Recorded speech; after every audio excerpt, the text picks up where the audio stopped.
Extrapolations is a show that explores the imminent future of humankind if we continue on our current trajectory of global heating through the emission of greenhouse gases. The series premiered last Friday on Apple TV+, with 3 episodes that starred Daveed Diggs, Sienna Miller, Kit Harrington, as well as surprising guest stars like Meryl Streep, David Schwimmer, and Mathew Rhys. On this podcast, we like to review the most recent installments of a different series every show. It's March 19th. Welcome to today's episode.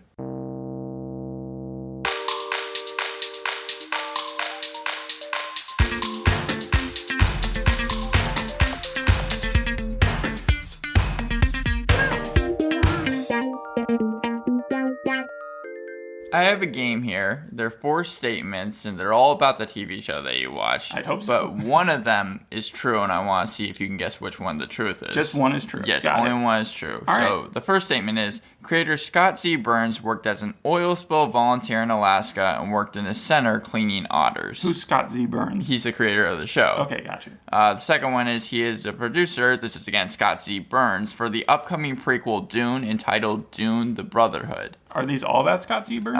No. Okay. The third one is, the show, Extrapolations, has already been renewed for Season 2 the day before it came out on March 16th. Mm-hmm. And the fourth one is, the show shot internationally and had master chefs on sets that excelled in lamb, chicken, and steak. That excelled in lamb, chicken, and steak? Mm-hmm. Well, it would kind of go against the premise if they were eating a bunch of meat with... I'd have to say it'd be one of the first two.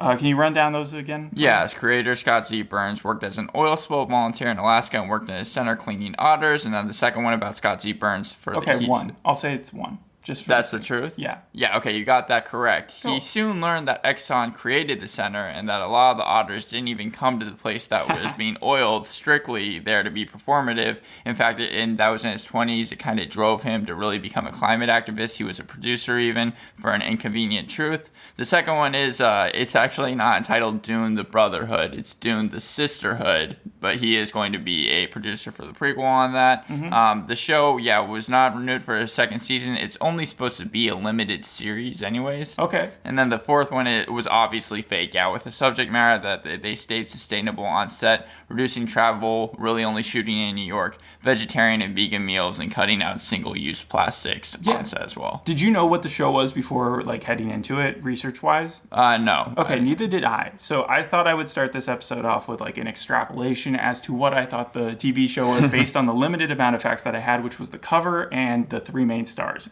So I saw a blonde woman in her late 30s. She looked like a tired traveler. She had a backpack on, bandana around her neck, a light amount of dirt or soot on her face. It was like a fisheye lens that showed her, and the sepia-colored background. I saw the poster, Semi-apocalyptic, but I couldn't make much of it. And then I knew it starred Daveed Diggs from Snowpiercer and nothing else. Hamilton. And then Hamilton blindspotting. At this point, it's step aside, let someone else take these big roles. Kit Harrington, who everyone calls the British Daveed Diggs. Also, I was joking. Yeah, he has my favorite thing, though, about the show is that he decided to take it because Scott Z. Burns pitched it as a show as Black Mirror of a climate change show, and Kit Harrington was really intrigued by that. Yeah, I'll talk about Black Mirror, and then For All Mankind, I think my last comparison, two more, Arrival and Avatar. Okay. But I will get to those. Right. The other people, you said Kit Harrington and Sienna Miller. So I have never actually seen Sienna Miller in my life before. I know she starred in a lot of movies: G.I. Joe, 21 Bridges, The Lost City of Z, Black Mass, American Sniper, Foxcatcher. Guess who has seen none of those? Me. So this was an introduction, and in order to go through 3 episodes worth of content, it's easier for me just to talk about pros and cons, and I'll go into maybe the episode synopsis for a little bit and comparisons, but I will try to heavily put most of my stuff in the pros and cons. Okay. All right, so the first pro that I have is that the show doesn't beat around the bush. And I have 5 main pros, but they all have little subsections, okay?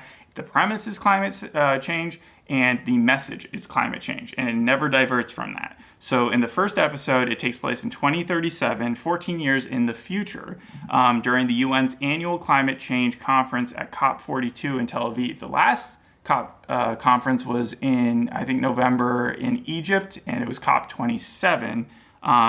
And within the first 2 minutes of the show, we're introduced to Carmen Jalili, who is the Greta Thunberg of her age. Okay.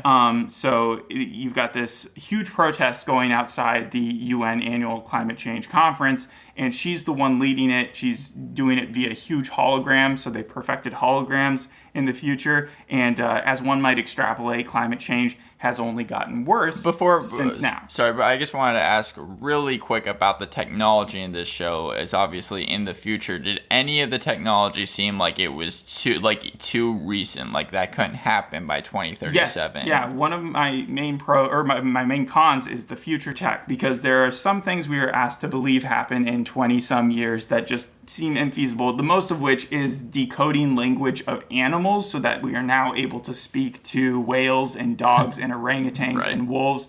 The next one is that we cured cancer. The third one is that we can 3D print, because I know we can 3D print, obviously, but we can 3D print medications into cookies so that people just need to take a cookie a day to make themselves healthy. And the one that I didn't think that the future tech went far enough with is actually the Alexa of today, the AI of today. I think that we've already shown in 2023 that we have gone steps and bounds, and by the time that 2047 rolls around, we will be able to do a lot more than just ask it questions about the weather and straight up facts. Yeah. But going back to what I was talking about, the show doesn't beat around the bush. We're talking about climate change. It's only gotten worse. You have more dead crops, dried up rivers, famine, mass migrations, melting ice caps, floods, tornadoes, coral bleaching, wildfires, polluted air, sea level rising, 30 to 50% of all species dying out. Like ravens, that's the name of the first episode, is something to do with ravens. A raven story. Yes. And if you think about, if you want to simplify it all, it's like we're watching the precursor live action adult version of WALL-E. Like the stuff that just preceded it and how we're going to kill our planet. At the same time, the markets are thriving, capitalism is strong, consumerism is strong, and we've just passed the 1.5 degree Celsius above pre-industrial levels heating, and we're heading exponentially towards 2%. That's in 2037. That's all in the first introduction of less than 5 minutes. Wow. So that's impressive. And I'm waiting to see what happens next. The next pro I have, though, is the accuracy. And the accuracy has to be the show's biggest selling point. Oh, yeah, definitely. So there's no foolproof way of predicting our future, but at our current rate, without systemic changes in our policies in every government and big corporation, we're looking at passing 3 degrees Celsius by the end of the century, which will be devastating and displace billions of people. It says we're close to 3 degrees Celsius by 2100, and you were just talking about the accuracy. Just to chime in really fast, Scott Z. Burns, he also worked on The Informant and Contagion. He spoke to a ton of scientists for not only that, and he was particularly pretty accurate with Contagion, but also Extrapolations as well. Just continually said it's one of I think his favorite things to do. Really. Yeah, I just got done reading some climate change books, so going from that to this, it was these are definitely within the realm of possibility, if not moderate estimates. They're not even the most excessive estimates. So it's not fear-mongering, is my point.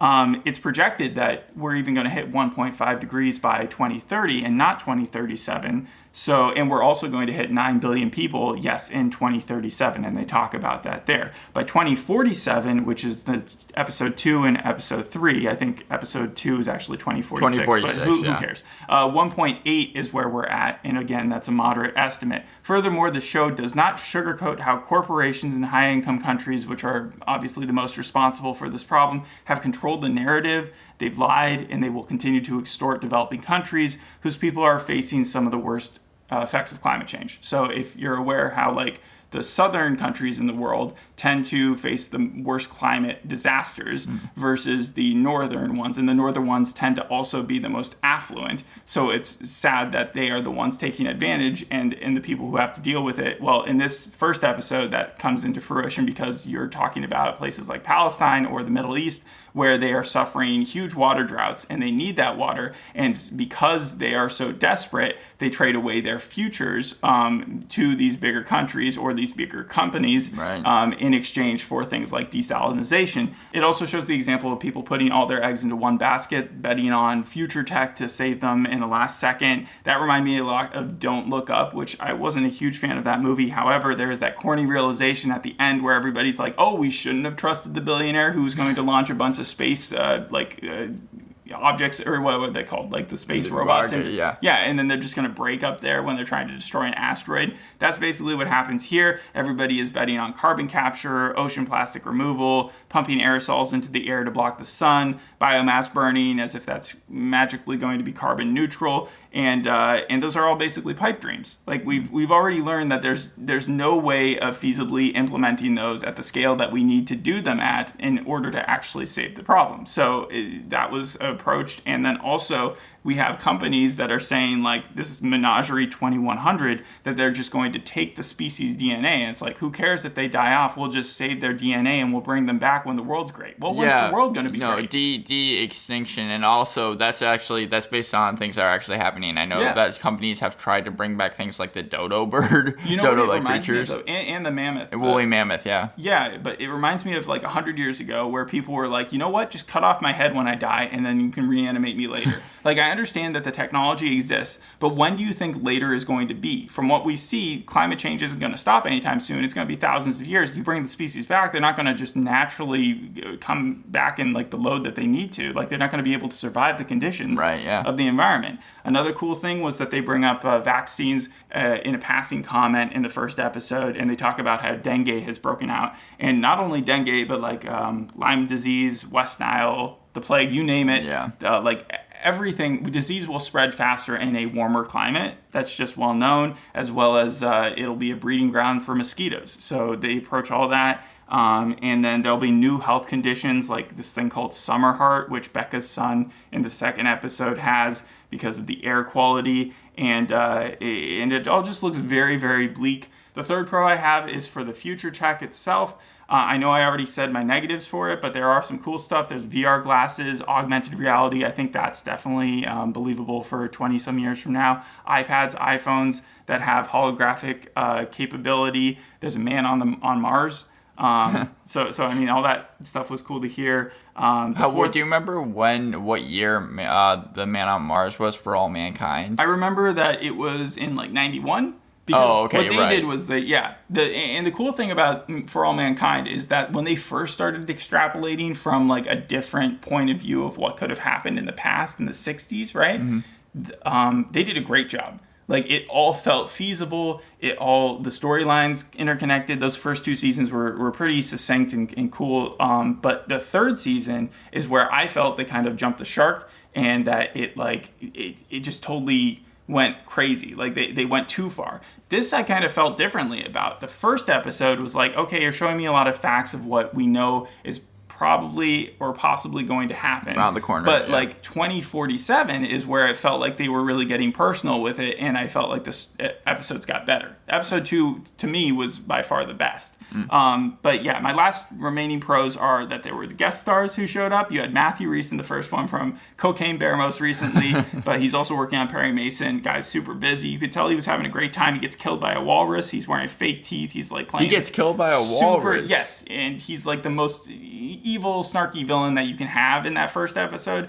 Then Meryl Streep pops up in the second episode as a mom/whale. So as I said before, they have decoded language, and so they just used a computer program that the Becca lady, whose mom Eve was played by Meryl Streep. She used that voice so when she spoke to the whale that she could form a better connection, because they both talked about being moms, and her job in the second episode is to find out the rituals and just habits of whales. Is that where your Arrival comparison comes into play? Yes, exactly. It looks almost exactly like she's just the one person who's going in there and speaking with this alien, but it's a whale, and she's just trying to figure out how it works, and then she finds out that the company she's working for is actually evil and wants to kill the whale once she's done with it because they don't want anybody else to have it. And so, but that's just, getting on to the cons, right? I think the biggest one that people are going to... Oh, no, I didn't even finish with the guest stars, right? Yeah. Okay, Nick Kroll's in there. He plays the alpha voice, the guy who's Alexa. Yeah, in 2047 or 2048. I didn't even know he was in the show. Yeah. Judd Hirsch, the 88-year-old guy from Numbers, he was in the Oscars recently. He dies of a mosquito bite. He's also very evil in the show, or somewhat evil. And then the fifth point is my fifth pro, the last pro,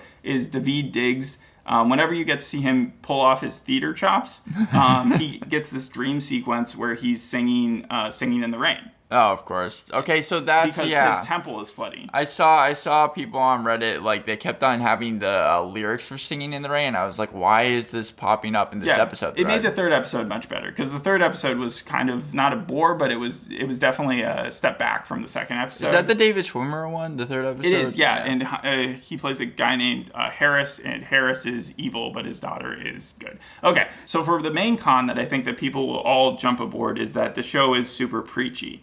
It might be stating facts, but that doesn't stop, like, in the third episode, you literally have the girl get on the pulpit and talk about how trash humanity is. It feels like they're just beating you over the head with those facts. There's not really a lot of subtlety when it comes to the villains. Like I said, as much as I enjoy seeing Mathew Rhys, he played like the most evil person that you could play. He was aware of global warming. He didn't care. He just wanted the money because he knew he'd be dead by the time it was done. You have Kit Harington's character playing this like Jeff Bezos-ish like super villain who's just like, all he cares about is those numbers as well, even if he's like manipulating people into thinking that he's a good guy. The David Schwimmer character, Harris, like everybody who's evil, there's no one who's like not doing it on purpose. Yeah. And then you fall into these tropes. That's the third con that I have. You have a rabbi with a heart of gold choosing to help people over a fancy job in Florida until his mom gets sick, and then he has to go to Florida anyways. You have the evil white savior that I was just talking about in Built-In, or Kit Harington's character. He owns the company Alpha, and he likes playing God. But it's particularly bad for the show because it misguides you into like blaming one company. If this was a one company problem, we would be able to destroy the monopoly there really quickly. If this was just Amazon that we had to go after, then to defeat climate change, that would be one thing. But I think they did it to simplify it instead of deciding to, like, the problem in the real world is that you have hundreds of the largest companies contributing and ignoring and lobbying to their own self-interest. Yeah. But this, it just makes it really simple. It's like Built-In's the bad guy, right? It also has kids calling out the hypocrisy in the third episode. It takes Alana to have to convince everybody that like climate change is a big deal, and it just feels like that's done a lot in movies. They had an opportunity here to put a lot of companies on blast, like Nestle, Coca-Cola, Exxon, Shell, but they didn't do that. They decided to make up a company.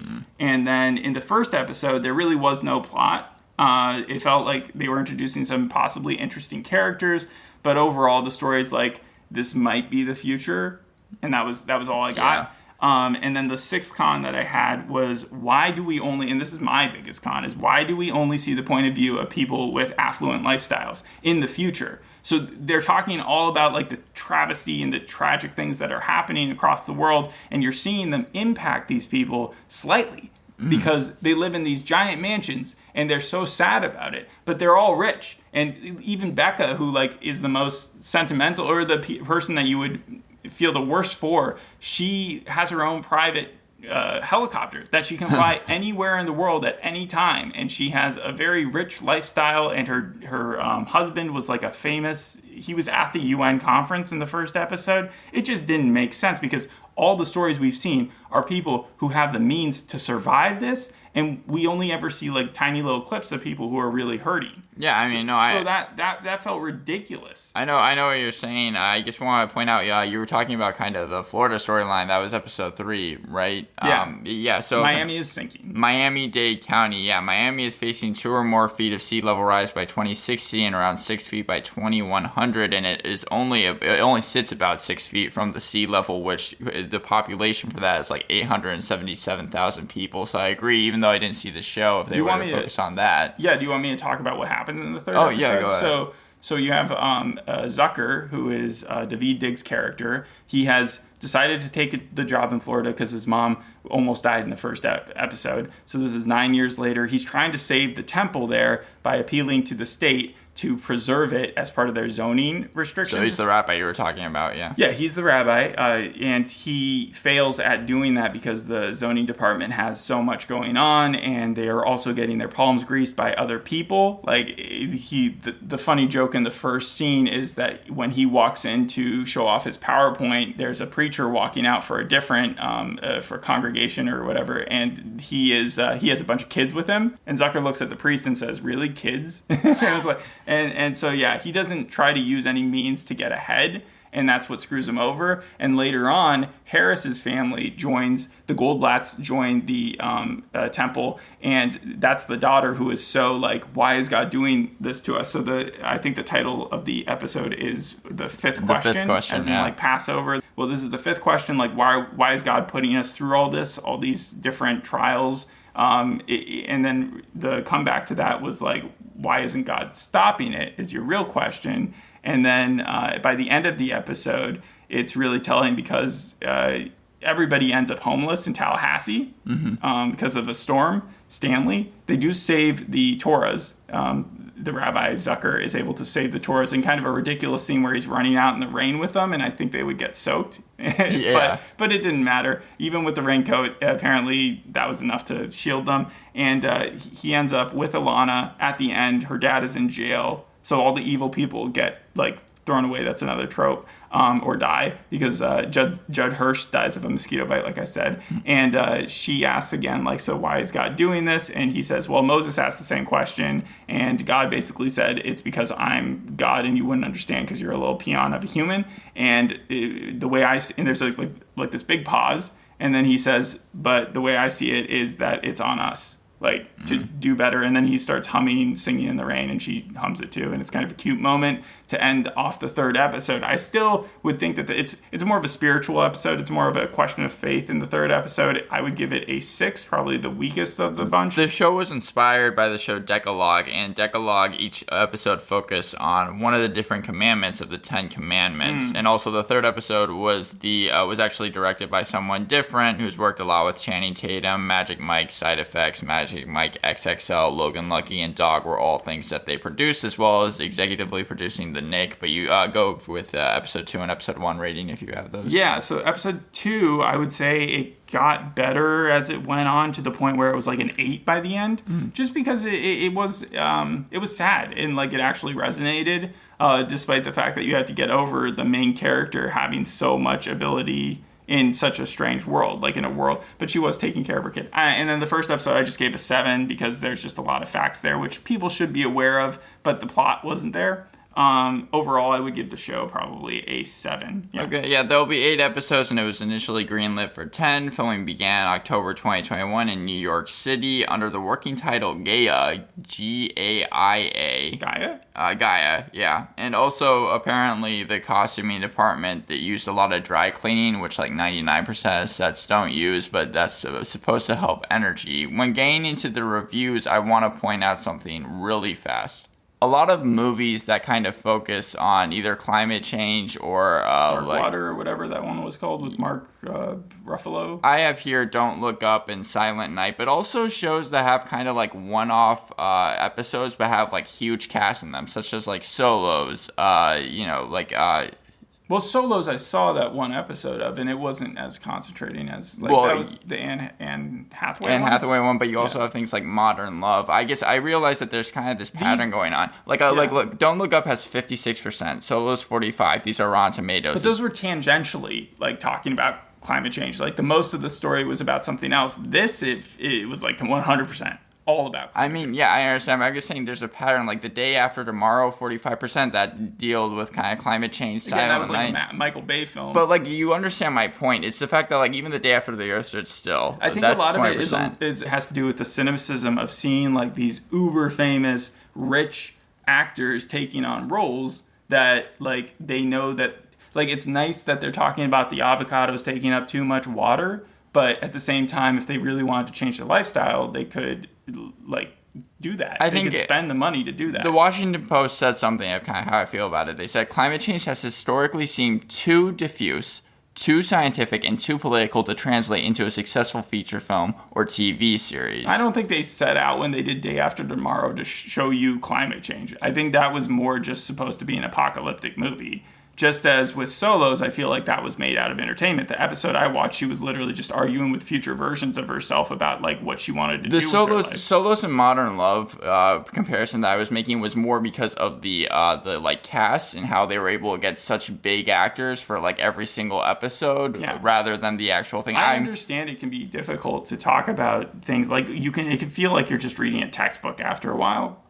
But at the same time, I think it is more just you can't back it up if you're coming out there and you're like, let's promote a movie, and everything that you're doing to promote it is just going to throw out more carbon emission. The show has a 5.4 on IMDb, around 700 reviews, a 43% on Rotten Tomatoes critics score, a 52% audience score. Episode 2 and 3 received kind of warmer reviews. It was really about episode 1 that they felt was like heavy-handed, and also they even point out the acting and said it wasn't that great. The Guardian gave the show a 3 out of 5 and said, even at its best, it fails to move the viewer in the same way that Russell T. Davies' Years and Years did.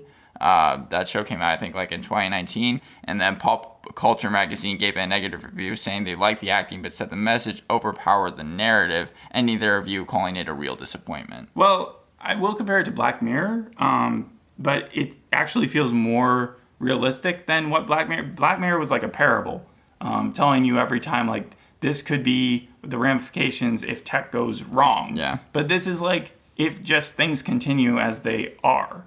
Now, in the first episode, you are seeing constant fires everywhere, so no one can ever go outside. And they almost use that as like a joke at points where like everybody just like literally can't look outside their own hotel room without it just being a big cloud of must. I'm not sure if that's how that would work at 1.5 degrees Celsius. Maybe at certain points in the world, but like not everywhere at once. But besides that, it felt like the show was being pretty accurate when it came to just the ramifications of climate. I know in the third episode they were talking about seawalls, and the UN panel of climate experts warned seawalls can promote a false sense of security and can potentially put more people in danger if populations grow along low-lying coasts. I was wondering if you had anything to say about that, but people agree with you. The second episode has the highest score, and I think it's like a 7.5. The second, it's a heartwarming episode. People should watch the second episode. It doesn't end on a particularly hopeful note, but at the same time, there are moments where it has its own redeeming like qualities to it. You might not be able to compare it to this at all, but like, could the premise even work in this type of thing, or like as a good comparison? The premise dealt with a lot of social issues. This is less of a social issue. You could compare it because they both deal with personal problems to people. But so like the fourth episode here, I'm wondering who it's going to star, because we've kind of used up, I think, Zucker's storyline, Dovey Diggs' storyline, and Sienna Miller's storyline, unless they continue those off into like 2050 or something like that. They have a lot more guest stars. I would think so, but they're not introduced in the first episode. So the cool thing about the first episode to the second and third episode is that you met those characters already. So I wonder what they're going to do next. So I'm curious about that. I might check it out. It's not perfect. It's definitely got its flaws. I think I had 6 major flaws for this one, or cons, and 5 pros. But if people like to hear about climate change, or just I want to learn a little bit about it, maybe watch the first episode. If they want to watch a little bit more entertaining TV, watch the second episode. And if you want to see Daveed Diggs singing in the rain, you watch the third episode. And that's basically where we fall. All right. Yeah. All right. Well, thanks for listening. We'll see you on the next episode. Hope you enjoyed this one. Bye. Bye.